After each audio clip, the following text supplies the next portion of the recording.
اللهم صل وسلم وبارك عليك يا حبيبي يا رسول الله. صباح الفل، صباح الورد، وصباح الياسمين على احلى متابعين.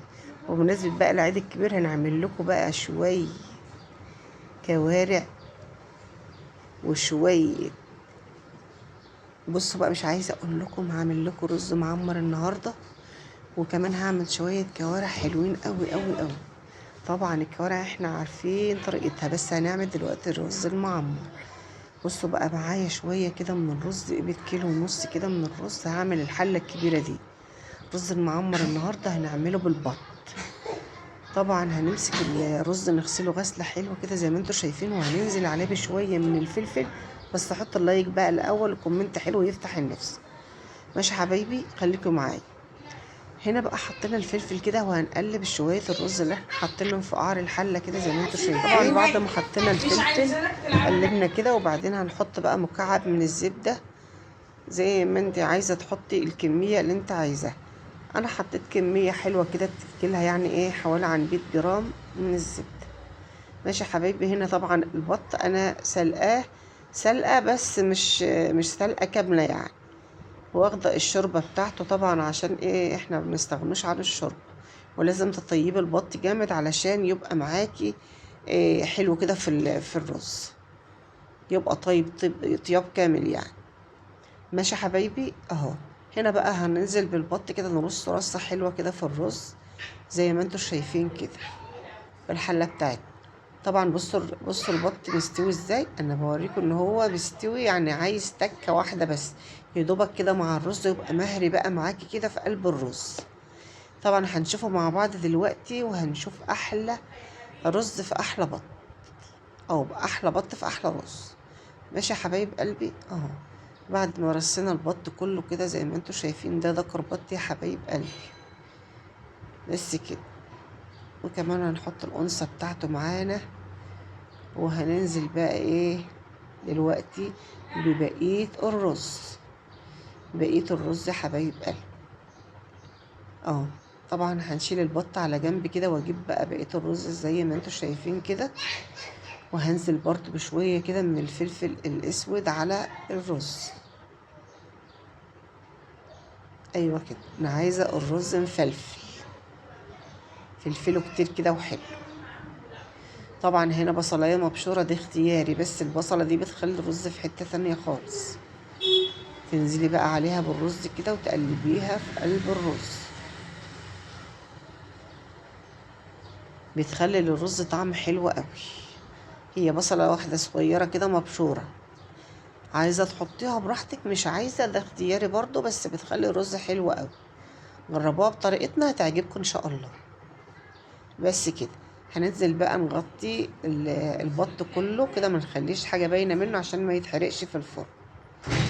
هننزل كده نسوي الرز كده زي ما انتوا شايفين على وش البط. تمام كده. خلي بالكم بقى معايا، واوعوا تنسوني في اللايك والاشتراك، وفعلوا زر الجرس يا حبايب قلبي. هتقلبي الرز تقليبه حلوه كده، وهتسويه بقى، وهتنزلي بقى بشويه كمان من الفلفل الاسود. انا عايزه الرز يبقى بصوا بطعم الفلفل باين كده فيه، وريحته حلوه قوي. هنا سويت الرز كده زي ما انتوا شايفين كده في الحله بتاعتنا. الحله دي كبيره يا جماعه، بس مش باينه في الكاميرا انها كبيره. معايا، خليكم معايا. هنزل برضه بمكعب كده من الزبده، وهجيب بقى اللبن بتاعنا.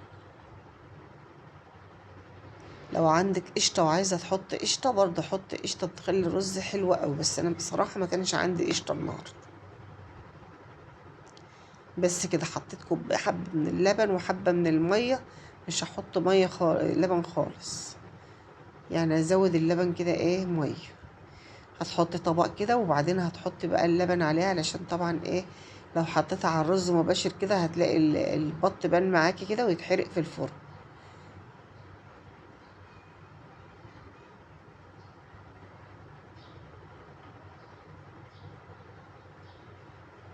بس كده. تمام تمام. خليكوا بقى معايا، وهتغيروا المحطة ولا تروحوا في اي حتة. طبعا هشيل الطبق بتاعي دلوقتي، وهحط الرز بتاعنا في الفرن. طبعا انا حطيت معلقة كده من الملح، بس بصراحة ما نسيت احطها معاكم يعني. طبعا حطيت معلقة من الملح. هنا بقى بعد الرز ما طلع من الفرن كده، انا حطيته بس على نار هادية كده على البوتاجاز من فوق، علشان يتلدن معايا ويستوي بقى كده براحته، ويبقى حلو قوي زي ما انتوا شايفين. هنا بقى كنت عملت الكوارع وبديها غلوة كده زي ما انتوا شايفين. تحفة تحفة تحفة بصراحة، كانت جميلة قوي قوي الكوارع النهاردة.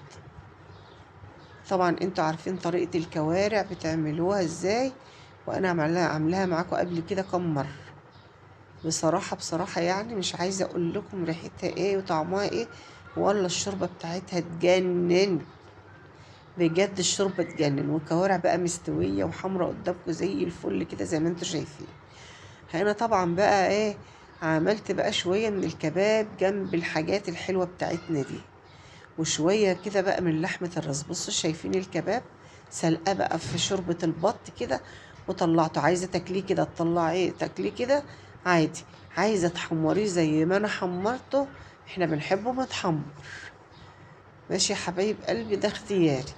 طبعا تحفة كده الأكل بتاعنا النهاردة بصراحة بيستوي، وحاجة كده فاخر من الآخر. بجد بجد تستاهل بق الحبايب. تمام تمام. ايه رأيكم بقى؟ ايه رأيكم في الأكل بتاعنا النهاردة؟ إن شاء الله هعمل معاكم الكوارع بعد كده كمان مرة. هنا بحمر بقى الكباب لأن احنا بنحبه متحمر. عايزة تاكليه كده طالع من الشوربة كده برضو بيبقى حلو، بس طبعا أنا بحبه متحمر وولادي بيحبوا متحمر. هنا بقى عملت شوية لحمة راس كده زي ما انتوا شايفين، طعمها كان فظيع، كانت حلوة قوي قوي قوي قوي، مش عايزة اقول لكم كانت طعمها عامل ايه. بجد بجد. هنا بقى كان الاكل بتاعنا خلص النهاردة زي ما انتوا شايفين كده. حمرت الكباب شكله تحفة تحفة تحفة بصراحة، جميل حلو قوي وطعمه كان حلو قوي. يلا بقى بالهنا والشفا للي كل حاجة وللي شاف حاجة. يا ريت الفيديو بتاعنا النهارده يكون عجبكم وينول اعجابكم، وتحطوا لي لايكات كتير، لان الفيديو اللي قبل ده مش جايب مشاهدات خالص خالص خالص خالص، وده اللي احبطني وخلاني ما نزلتش معاكم فيديوهات من يوم كده. بقى الاكل بتاعنا خلص، يا ريت يعجبكم وينول اعجابكم، وحطوا لايكات كتير بقى للفيديو الجميل ده. واشوفكم بقى في فيديو جديد يا حبايب قلبي. شايفين لحمة الراس تحفة ازاي، حلوة قوي قوي، مقطعاها قطع كده موسطنة كده، قطع وسط كده يا حبايب قلبي. وهنا بقى الكوارع الجميلة طفيت عليها بقى علشان ناكل بالهنا والشفا. واو، شكل الأكل تحفة، وكمان طعمه كان خطير خطير خطير. بجد بجد مش عايزة أقول لكم كان حلو قد إيه. يا رب الفيديو بتاعنا النهاردة واليوتيوب بقى يرفع لنا الفيديو ده كده في البط. بص البط بقى دايب دوب كده في الرز، والرز مفلفل وحلو أوي. شايفين تحفة تحفة تحفة. يا رب الفيديو يكون عجبكم النهاردة ويكون نال إعجابكم، واشوفكم بقى في فيديو جديد قريب ان شاء الله. بس انا عايزه لايكات كتير عشان ما بقاش محبطه كده ومرضاش انزل لكم فيديوهات. ويا ريت لو بتسمعيني من انه بلد، بتتابعيني من انه بلد، قوليلي عشان البط الجميل الدايب دوب ده يا جماعه. بصوا بورك ده ولا ايه؟ بورك يا جماعه. يلا بقى اشوفكم في فيديو جديد يا حبايب قلبي. يا رب يا رب يا رب اللي يحط لي لايك ربنا يكرمه ويقعدها عليه بخير يا رب، وينوله كل اللي في باله. الله الله الله الله يا سيدي يا سيدي على اللحمة الدايبة دوب. حلوة قوي قوي قوي الأكل بتاعنا النهاردة حبايب قلبي، واشوفكم في فيديو جديد. والسلام عليكم ورحمة الله وبركاته، أحلى متابعين في الدنيا.